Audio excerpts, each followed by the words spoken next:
Okay, I think we've got our critical mass levels for today. So once again, a very, very warm welcome to everyone. My name is Alistair McDonald. I'm the Commercial Director for Citation Group. Before we begin, just one or two housekeeping rules or requests, and then we'll be introducing our presenter, Wes O'Donnell, and then ripping into today's content. We do have a lot to cover. We would absolutely be encouraging questions as we go along in the chat, and we'll do our best to get to those at the end of the session there. So there will be time for some questions and also for us to be discussing the findings of today's poll. So if you missed the beginning, today's session is the perfect mix or hidden risks, avoiding workplace compliance obstacles in 2026, presented by Citation Group. By way of housekeeping, if you have a question during the webinar, please enter it into the Q&A feature rather than the chat at the bottom of your screen. At the end of the presentation, we will, as I said, have some times and we'll aim to cover as many of these questions as possible. However, we find that the presentation itself may well and truly be answering some of those for you as we go along. But there is no need to wait until the end. Please type your questions throughout the webinar. And we will also be recording today's session. And for those of you who would like access to the recording, a link will be made available at the end. So if we could just jump to the next slide. As I mentioned before, our webinar today is presented by Wes O'Donnell, who is the Head of Enterprise Growth here at Citation Group. Wes and I have been working together for well over a decade. He's a highly experienced workplace relations and employment law specialist with over 20 years experience. He's also the Head of Enterprise Growth at Citation Group and leads the expansion of the group's professional services whilst also overseeing the delivery of the major HR safety and compliance projects for our clients. Wes has got a deep expertise in resolving complex workplace issues. He advises on advocacy, litigation, grievances, investigations, performance management, and so on. And he's also a trusted coach and presenter who regularly delivers training and content presentation for many, many of our clients on employment law and the employee life cycle. So we're thrilled to have Wes presenting with us today, and he's able to share his expertise with us. So if we just jump to the next slide, we do still have, I think, a number of you filling in the results for this. So we'll just give you a moment too, or for those that have just joined us, you will see a sort of short poll of just 4 questions that will have popped up on your screen through Zoom. The perfect mix or hidden risks, I beg your pardon, for avoiding workplace compliance issues. If you'd just like to go through those, I'll be reading out some of our survey results shortly, and we can absolutely see a spike in results for question 1. But we'll just give everyone another 30 seconds to answer those, if we could ask, please.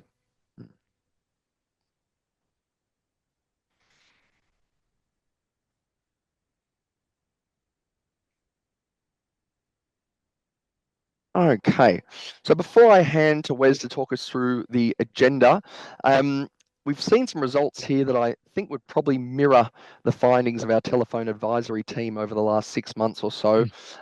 So how confident are you in your ability for an organisation to implement workplace change? By no means an uncommon. We've actually seen about 45% of businesses answering here that they are not confident or unsure.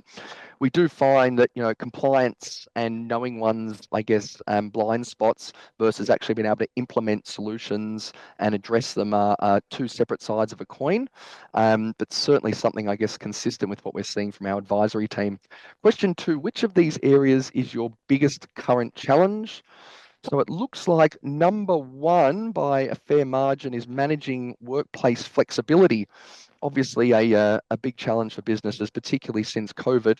And number 2 with 35% of results is actually managing employee compliance itself. Okay. So for question 3, it seems that the answer here most jumping out is actually avoiding compliance breaches and penalties is the biggest issue that we've got in play at the moment. And for question 4 regarding payroll, which obviously has been a big area of concern for businesses, particularly off the back of the wage theft legislation that's been recently introduced.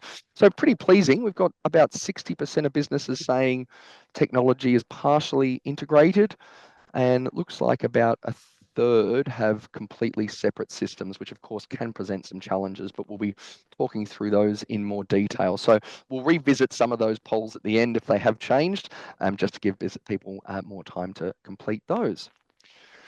So for those of you who are new, a very warm welcome. To those of you who have joined us for a webinar before, welcome back. But just a quick introduction as to who Citation Group is. So Citation Group's about 35 years old in the Australian market. It started life as a specialist employment relations law firm. So on the screen now at the far right, Citation Legal. Our expert employment law firm is very much still at the heart of what we do and how we do business, and operates today in support of many, many Australian businesses, from the ASX 200 all the way down to our SMEs. Moving from right to left, we are also Australia's second largest certified accrediting body for ISO certification and NDIS. So it would be very much fair to say we know audits back to front, but particularly helping businesses arrive at solutions for quality, work health and safety, environmental concerns, as well as the biggest growth area most recently is, of course, cybersecurity. Um, to the left, citation HR and citation safety, sort of the largest parts of the business, if you like, and operate a sort of outsourced or a support solution for SMEs in all areas of HR and work health and safety. So just diving onto the next screen, we are, of course, presenting today, particularly with a view of the support we offer to businesses through Citation HR. So the components of our solution are designed to provide a holistic compliance oversight, but also helping businesses become more efficient and confident when it comes to managing their workforces. The program itself starts with a diagnostic review of a business to help businesses identify where they might have any critical breaches or areas of commercial or compliance gaps based on the current operations, as well as any issues that they're currently experiencing between where they are now and how to reach best practice. The two daily touch points that businesses tend to use through Citation HR is the 24/7 telephone advisory service line. We hold ourselves out to be the best on the market, particularly given that all of our workplace relations consultants are going through the same training and CPD as our lawyers. And we also have our award-winning HR software, so the Citation Cloud, which helps businesses manage everything around the employee life cycle, from hiring, management through to termination, and does, of course, provide compliance training centre to help meet the obligations from a learning and development perspective. Finally, we do provide our advice promise, which is to say that any business who's used our advice or any part of the software and finds themselves with an employee-related claim will have the support of our Citation Legal to step in and take carriage of that matter for them without cost or penalty. But without further ado, I'd like to hand over to Wes to talk us through today's agenda, and we'll speak to you soon. Thanks, Wes. Great. Thanks, Ali. Good afternoon, everyone, and thank you very much for joining us. And firstly, for going through the initial poll, which really helps us frame the discussion that we're about to have and kind of change the focus in a few areas to speak to some of the experiences which you've kindly shared. But today's agenda, as we've outlined earlier through Ali's introduction, is to focus on the changes which are going to come into play in 26 and to help kind of shine a light on areas that we need to focus upon as we plan and reflect upon our current journey. So today we're going to talk about some of the significant changes in legislation that's coming down the pipe in 26. In particular, and this kind of resonates with the poll, we'll talk through some legislative changes, but I'll also discuss some significant amendments and changes which have been kind of coming through a number of key decisions, in particular the Coles and Woolworths decision from September, as we're grappling with some of those changes. We've also seen a significant decision in the context of the right to work from home, emanating from what is known as the Westpac decision. And there's also some potential legislative changes in relation to that work from home arrangement as well. And I note that many of you have indicated in question 2 that managing workplace flexibility is a key issue that you're currently addressing. So we'll speak to those kind of developments as well. We are still seeing that psychosocial safety is a key issue in many businesses, and we'll speak to what are some of the practical steps that we can implement to address those. And of course, Ali mentioned disparate systems around payroll management and payroll compliance and system and record keeping is really an issue which has come to the fore as a result of the Coles and Woolworths decision. And as I mentioned, many businesses are still grappling with the practical requirements arising from that case, and we'll step through some of those issues as we go through. Of course, I'll try to leave enough time for some questions and answers at the end. I'll try to speak for around 20 to 30 minutes, which will leave enough time. As Ali mentioned, if you do have any questions as we go through, feel free to raise them. To the extent that I can, I'll try to address them in the core presentation. If not, we'll leave lots of time for questions and answers at the end. And of course, Ali will also discuss how you can get in touch and raise any questions which are more unique or commercially sensitive, which you can discuss with one of our team members at the end of today's session. So let's get into it. As Ali mentioned, if you can just move to the next slide, thanks, Rob. We operate an advisory centre for many of our clients, and we support approximately 8,000 businesses in a variety of forms. And we therefore get a really good understanding of what is impacting our clients. We're able to understand what the unique issues are in those organizations really before they're publicized. And we are able to really understand that support which is needed and kind of address our services accordingly. Through this, I kind of put our experience in probably 2 categories. The first is what I refer to as the transactional, and the second, the strategic. So we are often seen that there is inquiries coming through which we typically refer to as transactional-based inquiries around how we effectively support an effective termination, performance management issues, policies, procedures, redundancies, etc. Now, these are what we refer to transactional inquiries, but really, at essence, it's talking about building the capability and confidence of line management to enable them to address these issues themselves in a positive but also compliant way. So, of course, those issues around termination, performance management, how to have difficult conversations are always present and coming, I guess, a little bit more important given the focus on work health safety, compliance, psychosocial risk within the workplace, and the prevalence of psychosocial injury in the context of workers' compensation claims. So we're going to talk a little bit in this presentation around where we're seeing that support needed in those transactional, what we call capability type matters, and where we're seeing that lack of capability translate into worker cover claims, psychosocial injury, etc. And I'll give you some tips and skills on how you can be more effective in supporting your team members in addressing those issues in a compliant way to minimize the downstream risk. As I mentioned, we have seen a number of really significant cases in the last couple of months, which is impacting on what I call strategic or systems-based issues. And we're receiving lots of calls around these decisions. That's the Coles and Woolworths decision, the Westpac decision from a work health safety perspective, and work from home, and really trying to support clients on how they can address the nature of those decisions and what it means for them and their business. So we'll go through each of those particular aspects as we talk through today. Thanks, Rob. So looking at that, I wanted to give you a bit of an idea around the framework in which we're operating.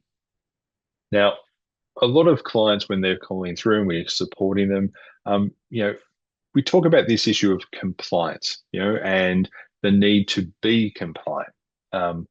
But it's kind of a common narrative with many businesses in the sense of businesses want to be compliant, They don't intend to be non-compliant, but they're not really sure around what needs to occur in order to achieve that compliance state. Now, many businesses take somewhat of a lax approach to it, indicating that where these issues pop up, they'll address them on an ad hoc type of basis. However, what we've seen in the last couple of years is the compliance framework and the regulatory framework in which we're operating is significantly increasing in the context of penalties and resulting claims approaches. So there is a need to be more proactive in that sense. And we're seeing that the Fair Work Ombudsman is increasing their activity in pursuing underpayments and compliance regimes.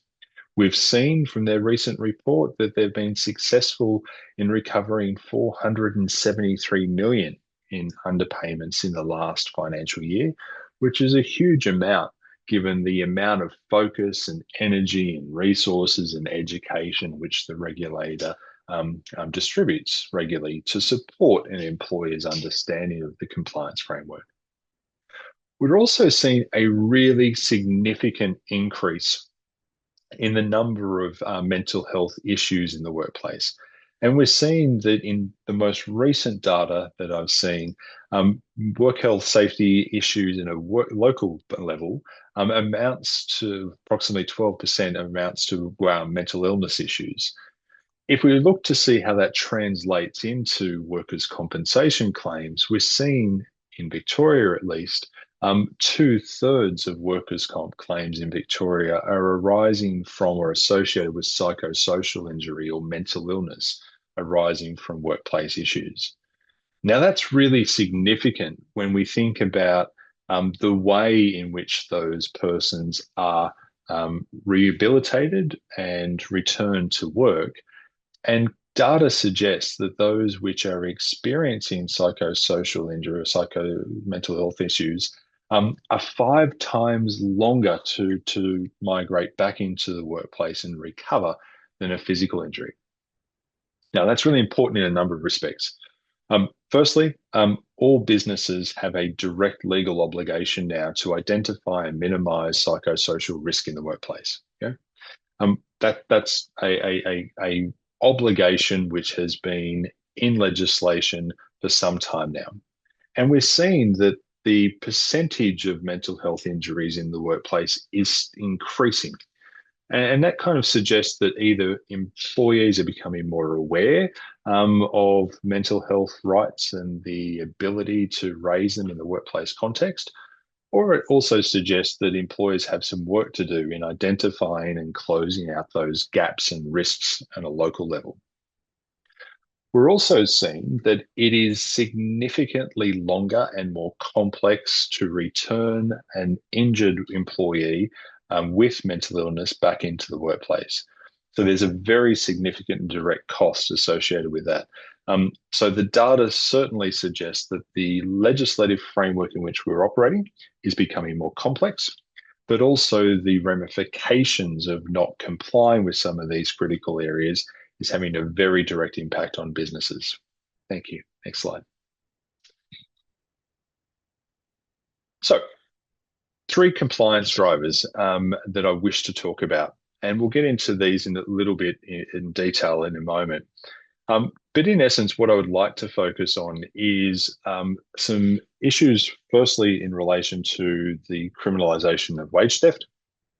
And we'll talk about that in the context of the penalty framework, work health safety, particularly in the context of psychosocial, but also the compliance drivers around payroll. And I'll introduce the Coles and Woolworths decisions and the ramifications of that in a moment.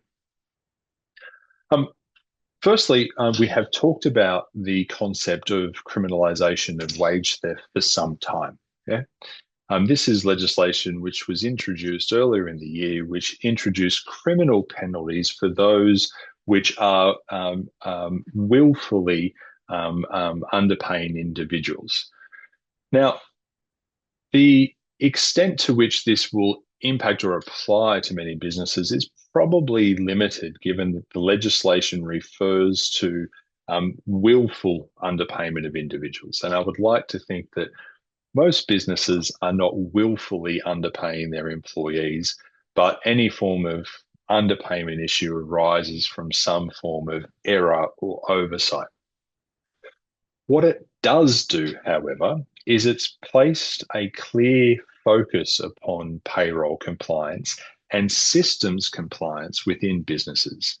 Because what it's also done is increase the associated penalties arising from any form of underpayment, whether it's willful or arising from oversight or ignorance.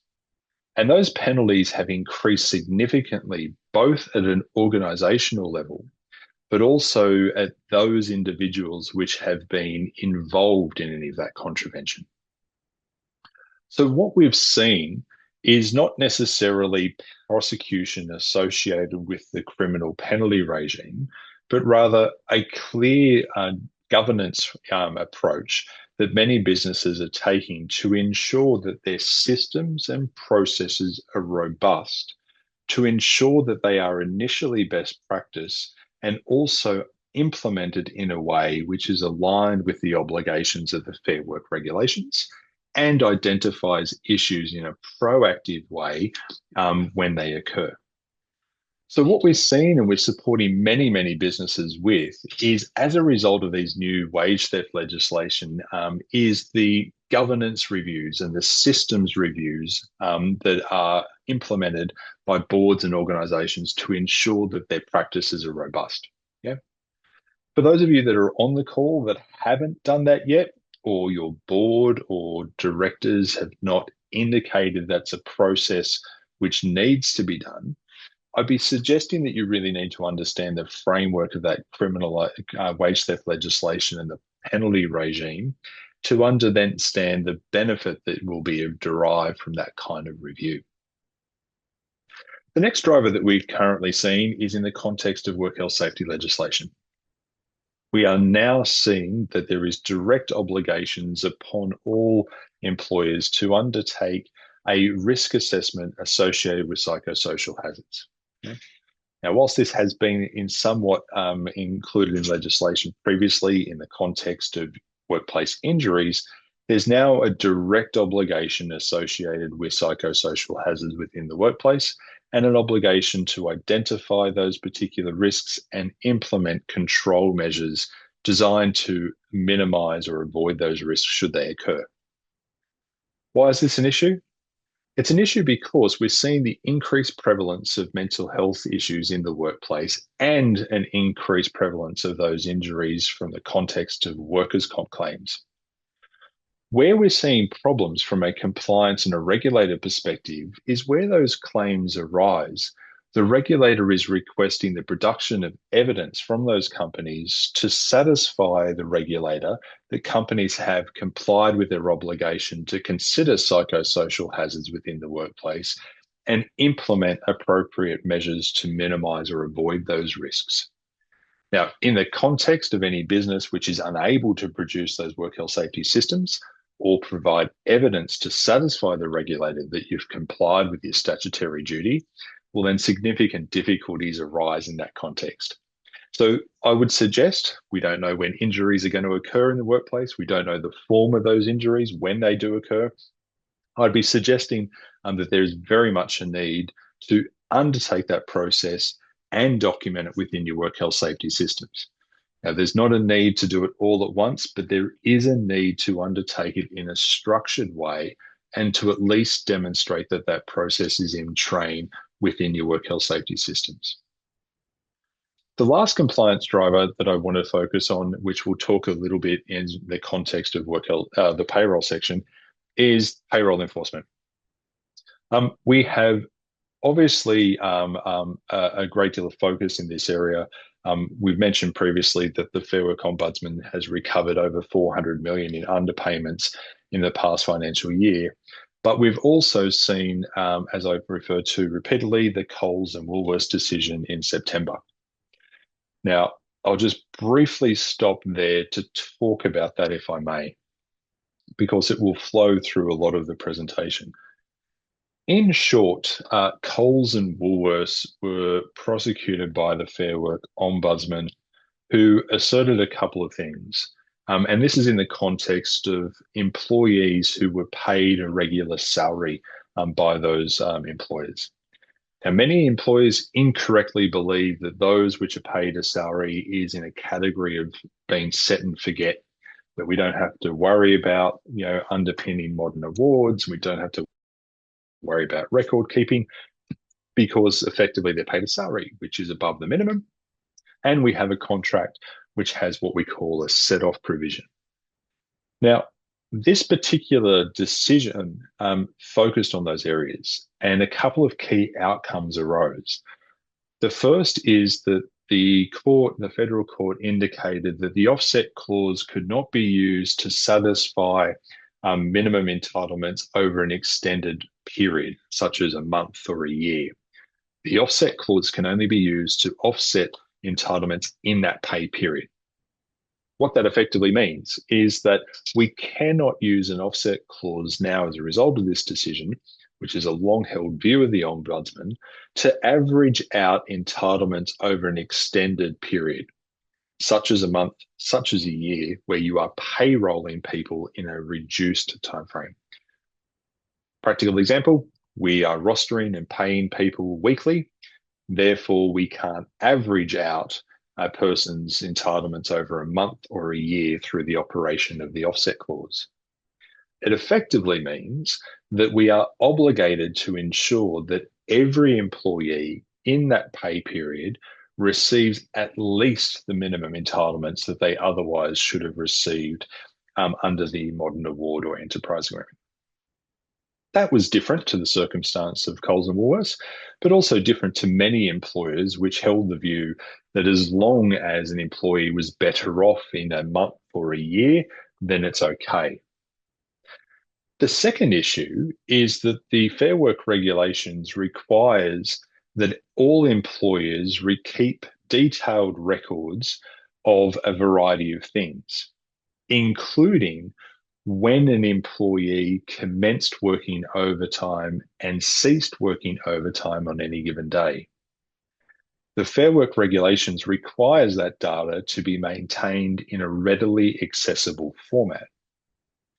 Now, what the decision of Coles and Woolworths were doing is they simply recorded a roster and recorded the total number of overtime hours in their payroll system, but did not capture when overtime started and finished on any given day, but implied that it could be calculated by utilizing the roster. Now, what the court said is that that is not in a readily accessible form, given that the raw data was required to be manipulated to calculate when an employee started and ended overtime, and therefore that record-keeping process was not compliant with the regulations. So what's the impact of this? The impact is pretty significant, if I'm honest, in the sense that it means that all businesses need to ensure that they're paying people at least the equivalent minimum rates in the pay period in which they're processed. And secondly, that our rostering, time and attendance and payroll system captures information in a readily accessible format, including when an employee starts to work overtime and ceases to work overtime on each particular day. Now, there's not many systems that do that. There are some, but it means that businesses are needing to review the platform which they currently operate to ensure that it's compliant with the regulations. Next slide, thanks.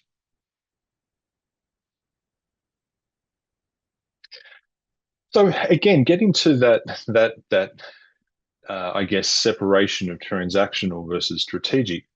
We're about to move into a period of, I guess, a little bit of capacity. And we find in our business that this is both a time of reflection, but also forward planning. Yeah.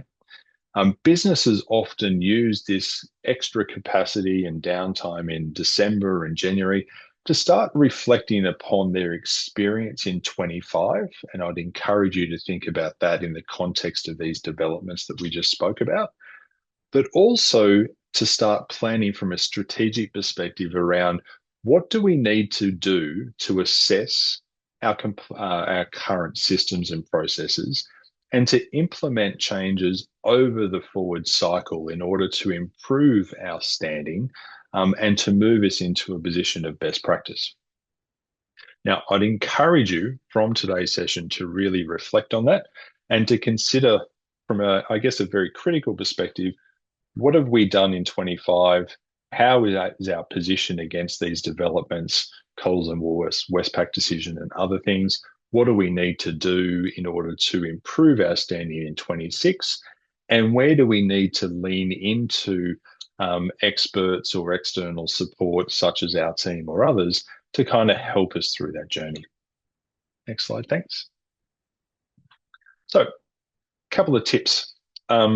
And I'll outline these in terms of how I would kind of think about these types of things.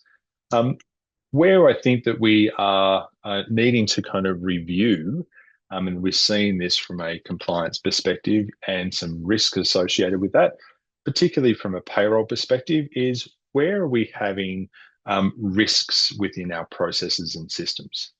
Now, we often find that in the context of siloed teams or manual processes. Yeah. This creates somewhat of blind spots, particularly when we're talking about payroll compliance, but it also creates blind spots in the context of line managers, which need greater support in how to be more effective. We're also seeing that where we are required to input data manually or manipulate that data in order to process payroll, we're seeing that there is significant errors or at least risks that flow into that. So we encourage you that where you have particular processes as it relates to rostering, time and attendance, or payroll, which has a level of manual entry or manipulation, would strongly suggest that that's a point in your process which needs to really be evaluated and critically assessed. Given these legislative changes, we're also suggesting that in that planning phase, we would encourage you to really get the buy-in and support of your executive team member and board. Yeah. As I mentioned, these changes have typically translated into direction and governance requirements from boards. If that hasn't occurred in your particular workplace, I would strongly encourage you to reflect on where you are at that stage of your journey, and in your planning session, outline the need to undertake these proactive measures and get the buy-in of your senior leadership, executive and board into that. And of course, we're not really required to do all of this at once. I would suggest that there is a need for reflection, as I mentioned previously, around your current experience in 25, and then plan against your risk profile.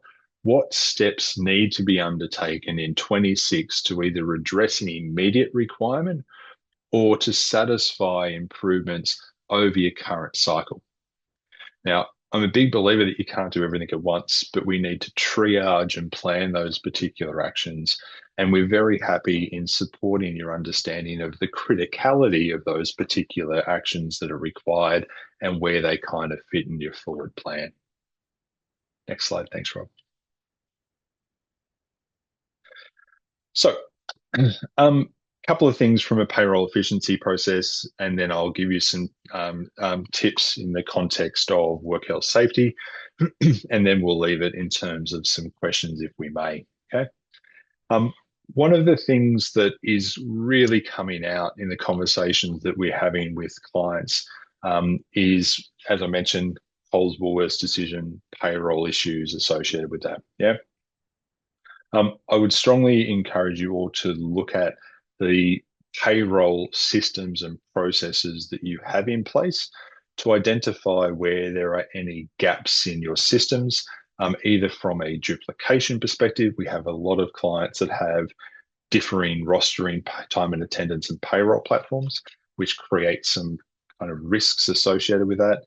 Any level of manualization or manipulation is also an issue. And also data integrity is something we need to look at. And what I mean by data integrity is that we do have that big implication from the Coles and Woolworths decision that data needs to be maintained in a readily accessible form in order to be compliant with the regulations. We know that to be a clear outcome and expectation of the decision. And how that translates is that where a business is not compliant in that sense, there is the potential to be brought into what we call accessorial liability provisions, which then kind of, increases the risk associated with those businesses.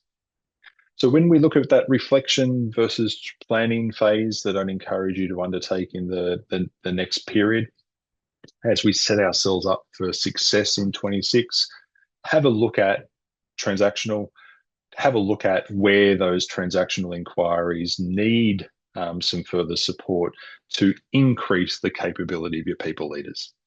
Easy. We can identify and support with those areas. From a strategic and systems perspective, have a look at payroll compliance and systems to ensure compliant processes, but also that your data is correct and you're maintaining that data records in a way which is readily accessible as expected under legislation and the Fair Work regulations. Next step, please, Rob. Finally, I just want to give you some views in relation to safety processes.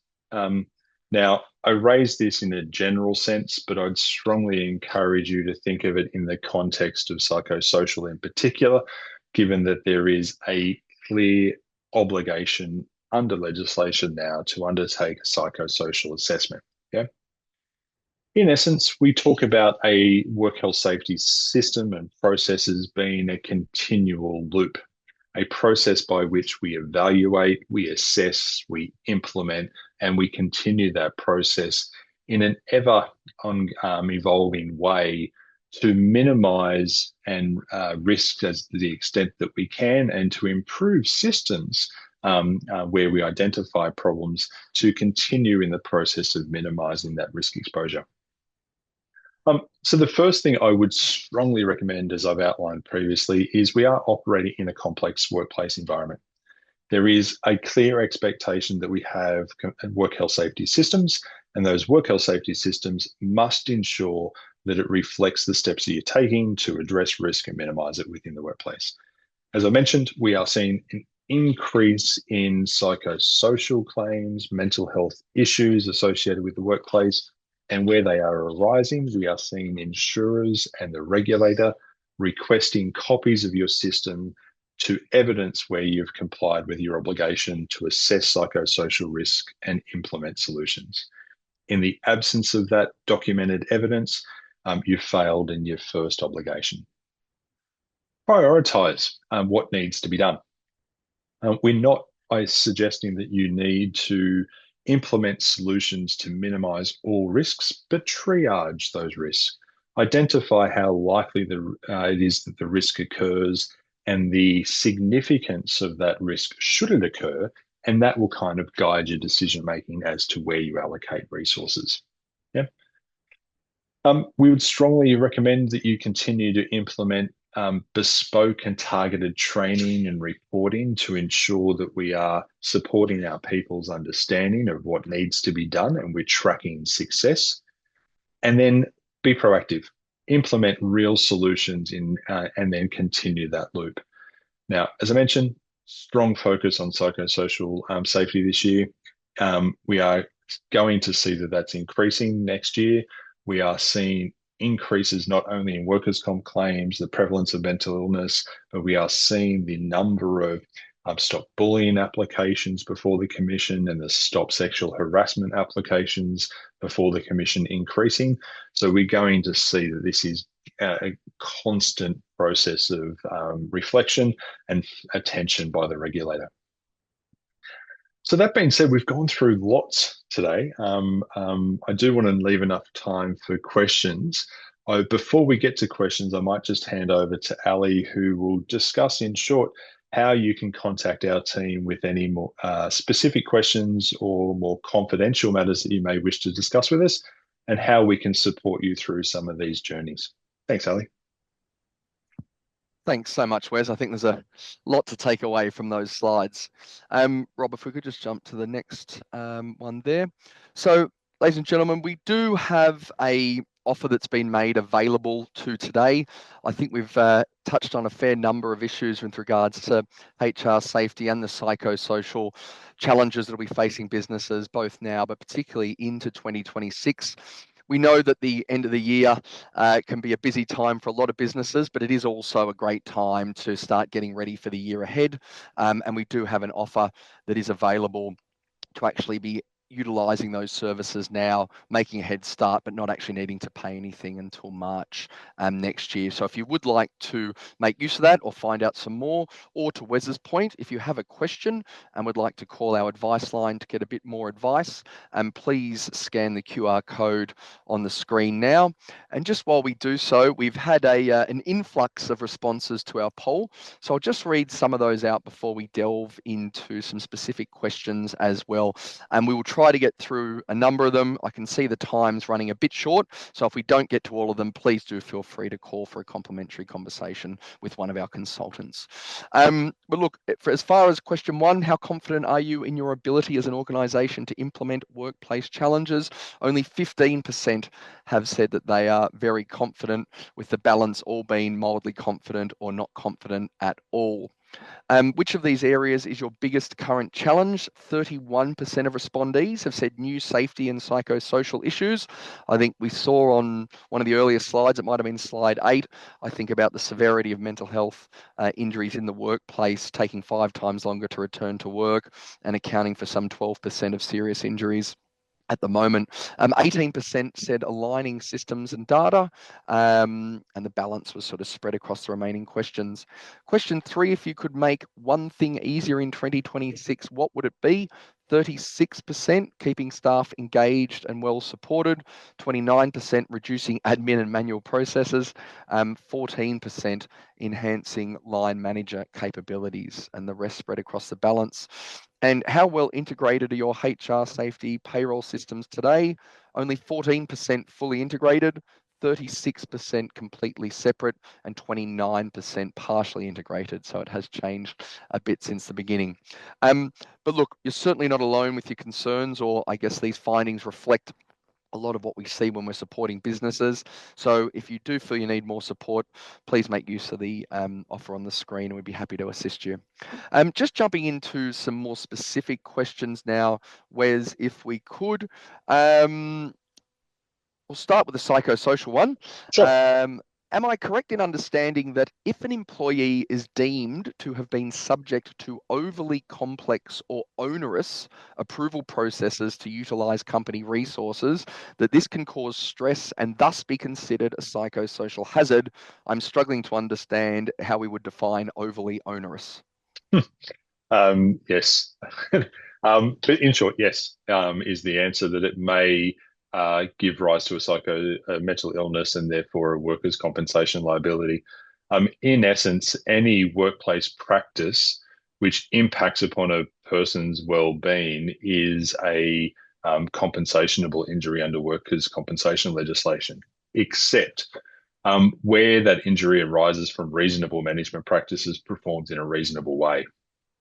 So I know you use slightly different terms in that question, but really what we need to focus on is all of our interactions, dealings, and expectations with our team members meeting that test, reasonable management practices performed in a reasonable way. And if we can say it is, and we can produce evidence to that effect, well, then we have the ability to push back on any form of injury, saying that whilst an individual may be suffering from a mental illness, it's not a compensationable injury in the context of work health safety legislation and workers' comp. What the problem I find often, though, is that it's difficult to establish that reasonable management practices performed in a reasonable way, either because there's a lack of systems within an organization or there's a lack of documentation associated with discussions that an employer may have with an employee. So I just encourage you, just don't necessarily get caught up in the granular around, those particular terms that you used. But the test I encourage clients to always sense check is any practice, procedure, system requirement meeting that obligation of reasonable management practices performed in a reasonable way? If not, your obligation is to proactively address and change it. Thanks, Wes. Um, we obviously touched on workplace flexibility a little bit. Mm, So a question here, 3/4 or so of our workforce is work from home, but we have recently moved into new premises and are seeking to get workers back in the office. We've had some pushback from employees saying that this is an unreasonable request. Can we mandate workers back to the office? yeah, well, it's a question which a lot of employers are struggling with, if I'm Mm, completely honest. And I think that the response to this that I give businesses is there's two answers to this. One, there's a legal response, and secondly, there's an engagement response. Um, Although we are struggling with bringing people back into the workplace, we also find that it's a relatively tight recruitment market as well, and the expectations of candidates have moved on quite significantly. So there's what I call a soft issue that we need to consider, and then there's a legal issue. In the context of the legal issue, your question really aligns with the decision around the Westpac matter, which you'll probably see that that's got a lot of press recently. In short, what's happened is there's in the Westpac matter, a individual has moved out of Sydney metro region with the knowledge of their employer. New manager has come in to manage that team and is given a directive to return to the workplace. And then that direction given was viewed as unreasonable, unlawful, given that the working from home arrangement was associated with someone's care responsibility. What we've seen from that case, and I think it's going to increase, if I'm honest, in 26, and it's going to increase because of a number of things. We've seen the Victorian government indicate an intention to legislate a right for employees to work from home. Don't know how that's going to be put into practice, but that's a political move, which we've seen in Victoria. Not many people realise this, but there is also a current case before the Fair Work Commission associated with what we call a gender undervaluation case, where the Fair Work Commission is considering the Clark's Private Award to insert a clause which provides all employees covered by that award with the right to request flexible working arrangements, including working from home. Now, that's currently different to the state where only individuals who have care of a minor child, a disability over the age of 55, etc., have the right to request. So this is the first case where we're seeing that the Fair Work Commission is broadening that cohort out to be all employees under that specific award. Now, most employers will kind of have someone under that award, and we are seeing that this is probably the first step in a further increase in another awards. Long way of answering your question. We have moved from a position of being able to deal with workplace flexibility in a generalized sense and now needing to look at it in a more specific context. Yeah. So I would encourage you, if you are struggling with returning people from work, to seek advice and guidance from our team. One, I think you need to consider the softer implications and engagement concerns. Secondly, depending upon the nature of your business, there are some legal issues that need to be considered. And we need to approach those now in a very specific way as opposed to a generalized approach that many employers have to date. Thanks, Wes. Another question, with the changes coming in 26, which new obligations do you think would present the biggest risk to my business, or am I most likely to get wrong? Depends on your business, really. Business, indeed, yeah. Without being flippant, and it also depends upon your current state. I think it's not necessarily arising from legislation per se, but the Coles and Woolworths decision is far-reaching, and I think a lot of businesses are still grappling with that. And it's also kind of complex as well because it requires an update to many businesses' systems and processes in order to be compliant. And I think it's kind of probably the biggest area where a lot of businesses are struggling and kind of forward planning because it's just a fundamental shift in what most businesses have been doing. So, if I'm honest, I think the ramifications of the Coles and Woolworths decision is probably where a lot of businesses are really taking the time to reflect. And I really think a lot of businesses, particularly those that are using salaried employees that are otherwise covered by an enterprise agreement or modern award, really needs to consider that in the context of their obligations, particularly record keeping in a readily accessible format. So, if I'm honest, I think probably that's the area where most businesses are going to get it wrong, just because it's a fundamental shift from what many businesses are now doing. And look, I'm conscious of our time. Probably one more question. Sure. Mate, if we could, how do we actually spot a psychosocial hazard early? Are there any practical examples you can share? It's probably a broad question, but anything in particular to delve into? It is a broad question. I encourage businesses that you know your business better than I do. So think about psychosocial risk in a number of areas, but also to consult widely. Engage the views and thoughts of many of your team members, not just management. Management have a different way of thinking. Management often have different, I guess, expectations of what is considered to be a reasonable work practice. But from a psychosocial issue, I would think you look at a couple of layers. One, is work product and work expectations reasonable, firstly? Secondly, you would always consider likely causes of psychosocial injury. So there's sexual harassment, bullying, etc. So are we addressing and stamping those out? Do we have a culture whereby those issues are not tolerated? Are we training and developing people?